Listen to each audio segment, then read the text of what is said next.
തിരുവനന്തപുരത്ത് നിന്ന് കാണാതായ മത്സ്യത്തൊഴിലാളികൾക്കായുള്ള തെരച്ചിൽ 16-ാം ദിവസമാണ്. നമ്മളൊക്കെ ഇങ്ങനെ ഓണാഘോഷങ്ങളിലേക്കൊക്കെ പോകുമ്പോൾ തീരദേശം അവരുടെ ഉറ്റവരെ കാത്ത് കണ്ണീരോടെ നിൽക്കുകയാണ്. 16 ദിവസം കഴിഞ്ഞിരിക്കുന്നു. ആ മനുഷ്യരെക്കുറിച്ച് ഒരു വിവരവുമില്ല. അഞ്ചുതെങ്ങ് സ്വദേശിയായ ഷിജിൻ, പുല്ലുവിള സ്വദേശിയായ ജോൺ എന്നിവരെ ഇനിയും കണ്ടെത്താൻ കഴിഞ്ഞിട്ടില്ല. എത്ര വലിയ അലംഭാവമാണ് സംഭവിച്ചിരിക്കുന്നത്. ആദ്യ മണിക്കൂറുകളാണ് മത്സ്യത്തൊഴിലാളികൾക്ക് അപകടം സംഭവിച്ചാൽ അതിലേറ്റവും നിർണായകം. ആദ്യ മണിക്കൂറുകളിൽ നമ്മുടെ സംസ്ഥാന സർക്കാർ ഒരു ഇടപെടലും നടത്തിയില്ല. അതിന്റെ ഫലമാണ് അനുഭവിച്ചുകൊണ്ടിരിക്കുന്നത്. തെരച്ചിൽ ഊർജിതമാക്കുമെന്ന് ഫിഷറീസ് വകുപ്പ് മന്ത്രി പറഞ്ഞിരുന്നു. പക്ഷേ ആ വാക്ക് പാഴ്വാക്കാകുന്നതാണ് നമുക്ക് കാണാൻ കഴിഞ്ഞിരിക്കുന്നത്. അഞ്ജുവുണ്ട് എന്നോടൊപ്പം വേദന നിറഞ്ഞ ഈ വാർത്തയുടെ വിവരങ്ങൾ പങ്കുവയ്ക്കാനായി. അഞ്ജു, വലിയ സങ്കടമാണ് തീരദേശത്ത്. ആ മനുഷ്യരെ ഇതുവരെ കണ്ടെത്താൻ കഴിഞ്ഞിട്ടില്ല. അവരുടെ ഉറ്റവർ, ഉടയവർ കണ്ണീരോടെ ഇങ്ങനെ കാത്തു നിൽക്കുകയാണ്. ഇന്ന് 16 ദിനം പിന്നിടുന്നു. മനു സൂചിപ്പിച്ചതുപോലെ തന്നെയാണ്, അത്തമുതിച്ചു ഓണത്തിന്റെ തയ്യാറെടുപ്പിലാണ് കേരളത്തിലുള്ള എല്ലാവരും. പക്ഷേ ഈ പെരുമാതുറയിലുള്ള മനുഷ്യർക്കും അതുപോലെ തന്നെ വിഴിഞ്ഞത്തുള്ള മനുഷ്യർക്കൊന്നും ഇത്തവണ ഒരു ഓണം ആഘോഷിക്കാൻ കഴിയുമോ എന്നുള്ള കാര്യത്തിൽ വലിയ സംശയമാണ്. കാരണം കടലിൽ മത്സ്യബന്ധനത്തിനായി പോയ അവരുടെ ഉറ്റവർ ഇതുവരെയും മടങ്ങിയെത്താത്ത വിഷമത്തിൽ തന്നെയാണ് അവർ.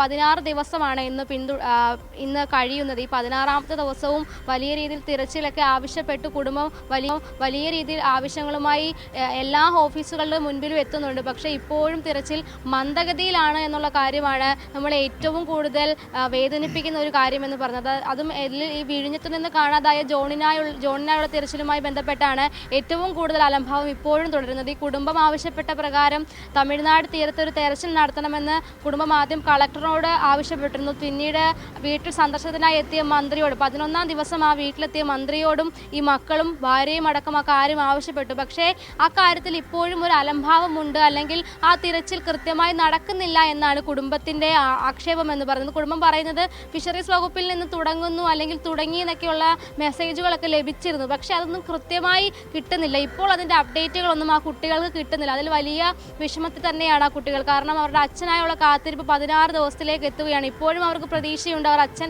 മടങ്ങിയെത്തുമെന്ന്. പക്ഷേ ഈ സർക്കാർ സംവിധാനങ്ങളെല്ലാം ഒന്നാകെ അവർക്ക് നേരെ നിൽക്കുന്ന ഒരു സാഹചര്യമാണ്. അവർക്ക് സഹായമായി നിൽക്കാത്തൊരവസ്ഥയാണ്. അതിൽ അവർ പകച്ചു നിൽക്കുന്ന ഒരു സാഹചര്യമാണ് നിലവിലുള്ളത്.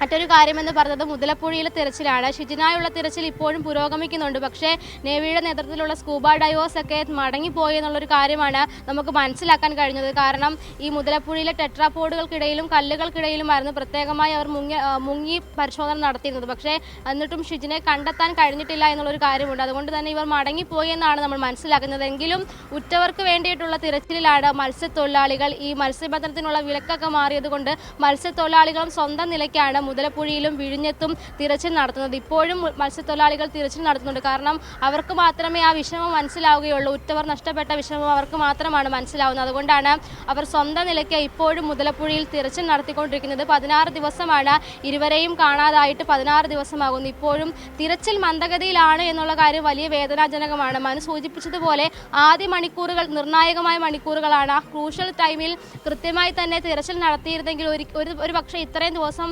നമ്മളടക്കം ഈ വാർത്ത റിപ്പോർട്ട് ചെയ്യേണ്ടി വരത്തില്ലായിരുന്നു. പക്ഷേ അന്ന് സർക്കാർ കാണിച്ച അലംഭാവം അല്ലെങ്കിൽ സർക്കാർ സംവിധാനങ്ങൾ കാണിച്ച തെറ്റായ ഒരു സമീപനമാണ് ഇത്രയും വലിയ ഒരു ദുരൂഹ സാഹചര്യത്തിലേക്ക് കാര്യങ്ങളെ എത്തിച്ചത്. കാരണം ആദ്യ മണിക്കൂറുകളിൽ ഈ മുതലപ്പുഴയിലാണെങ്കിൽ പോലും ഷിജിൻ ആ പൊഴിക്ക് ഇപ്പുറം വെച്ചിട്ടാണ് ഷിജിന്റെ വള്ളം മറിയുകയും ഷിജിൻ അപകടത്തിൽപ്പെടുകയും ചെയ്യുന്നത്. പക്ഷേ എന്നിട്ട് പോലും ഒരു സംവിധാനങ്ങളും ഈ ഫിഷറീസ് വകുപ്പിന്റെയോ കോസ്റ്റ് ഗാർഡിന്റെയോ നേതൃത്വത്തിൽ ഒരു സംവിധാനങ്ങളും തിരച്ചിലിനെത്തിയില്ല. മത്സ്യത്തൊഴിലാളികൾ പലകുറി ആവശ്യപ്പെട്ടതാണ്, ആദ്യ മണിക്കൂറുകളിൽ നിങ്ങൾ തിരച്ചിലിൽ ഇറങ്ങണമെന്നുള്ള കാര്യം അവർ ആവശ്യപ്പെട്ടതാണ്. പക്ഷെ അങ്ങനെ ഒരു തിരച്ചിലുണ്ടായില്ല. അത് തന്നെയാണ് വിഴിഞ്ഞത്ത് സംഭവിച്ചത്.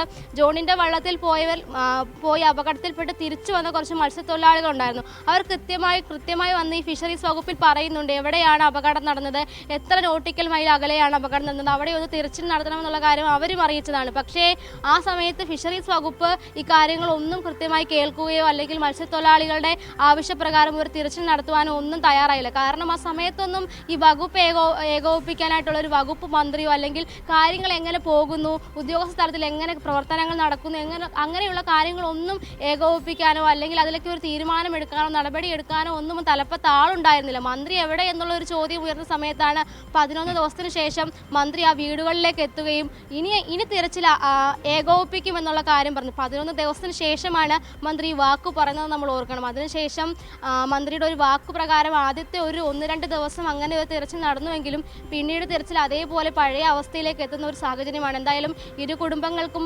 ഇപ്പോഴും അതിൽ പരാതിയുണ്ട്, അവർക്ക് പ്രതിഷേധമുണ്ട്, അവർ ഉറ്റവരെ കാത്തിരിക്കുന്ന വിഷമമുണ്ട്.